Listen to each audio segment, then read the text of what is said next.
வணக்கம். Welcome to choice tea easy சமையல். இன்றைக்கி பாலக்கு கீரையில் ஒரு ஹெல்த்தியான ஈவினிங் ஸ்நாக்ஸ் தான் செய்ய போகிறோம். வாங்க எப்படி செய்யலான்னு பார்க்கலாம். அதுக்கு முன்னாடி ஃபஸ்ட் டைமாக இந்த சேனலை பார்க்குறீங்கன்னா சாய்ஸ் டீ ஈஸி சமையலை சப்ஸ்கிரைப் பண்ணி வச்சுக்கோங்க. வாங்க எப்படி செய்யலான்னு பார்க்கலாம். முதல்ல பாலக்கீரையில் உள்ள தண்டு பகுதியெல்லாம் கட் பண்ணி எடுத்துட்டு கீரையை நல்லா வாஷ் பண்ணிவிட்டு சின்ன சின்ன பீஸாக கட் பண்ணி வச்சுக்கோங்க. 1 கப்பு கடலை மாவு, 2 டேபிள் ஸ்பூன் அரிசி மாவு, பொடியாக கட் பண்ண வெங்காயம் 1 கப்பு, 2 கொத்து கருவேப்பிலை, 1/4 டீஸ்பூன் பெருங்காயத்தூள், 1 ஸ்பூன் இஞ்சி பூண்டு பேஸ்ட், 1/2 டீஸ்பூன் உப்பு, 1/4 டீஸ்பூன் பேக்கிங் சோடா சேர்த்துக்குங்க.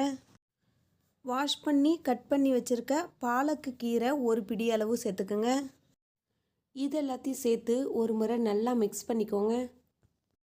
நல்லா மிக்ஸ் பண்ண பிறகு 3 டேபிள் ஸ்பூன் அளவு தண்ணி சேர்த்து மிக்ஸ் பண்ணிக்கோங்க. இது போல் நல்லா மிக்ஸ் பண்ணி பொரிக்கிறதுக்கு ரெடியாக வச்சுக்கோங்க. கடாயில் எண்ணெய் சூடு பண்ணிக்கோங்க.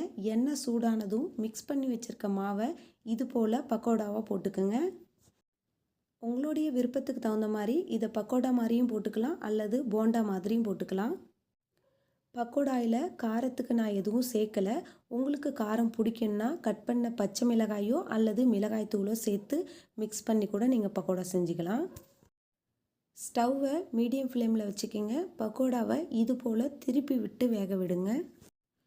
கீரை சாப்பிடாத பிள்ளைங்களுக்கு இது போல் செஞ்சு கொடுத்தீங்கன்னா விரும்பி சாப்பிடுவாங்க. முன்னாடியே போட்ட பக்கோடாலாம் நல்லா பொரிஞ்சு கிறிஸ்பியாக கோல்டன் கலரில் ஆயிடுச்சு. இப்போ இதை எடுத்துக்கலாம்.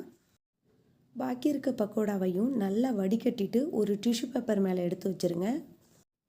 பாக்கி இருக்க மாவையும் கொஞ்சம் கொஞ்சமாக எடுத்து ஒன்றோடு ஒன்று ஒட்டாமல் இது போல் பக்கோடாவாக போட்டுக்குங்க. மிக்ஸ் பண்ணி வச்சுருக்க மாவை 2-3 பேட்சாக போட்டு எடுத்துக்கோங்க. பக்கோடாவை திருப்பி விட்டு வேக விட்டு இது போல் கோல்டன் கலர் வந்ததும் வடிகட்டிட்டு எடுத்துருங்க. சத்தான மொறு பாலக் பக்கோடா ரெடி ஆயிடுச்சு. நீங்களும் உங்கள் வீட்டில் இந்த பக்கோடாவை ட்ரை பண்ணி பாருங்கள். இந்த வீடியோ உங்களுக்கு பிடிச்சிருந்தா வீடியோக்கு ஒரு லைக் கொடுங்க. நீங்கள் இன்னும் இந்த சேனலை சப்ஸ்கிரைப் பண்ணலாம், ப்ளீஸ் சப்ஸ்கிரைப் பண்ணிவிடுங்க. அப்படியே பக்கத்தில் இருக்க பெல் ஐக்கான் பட்டனையும் ப்ரெஸ் பண்ணி வச்சுங்க. அப்போ தான் நான் போடுற வீடியோ நோட்டிஃபிகேஷனில் உங்களுக்கு உடனுக்குடன் வந்து சேரும். ரசித்து சமைங்க, ருசித்து சாப்பிடுங்க. தேங்க்யூ ஃபார் வாட்சிங். நன்றி.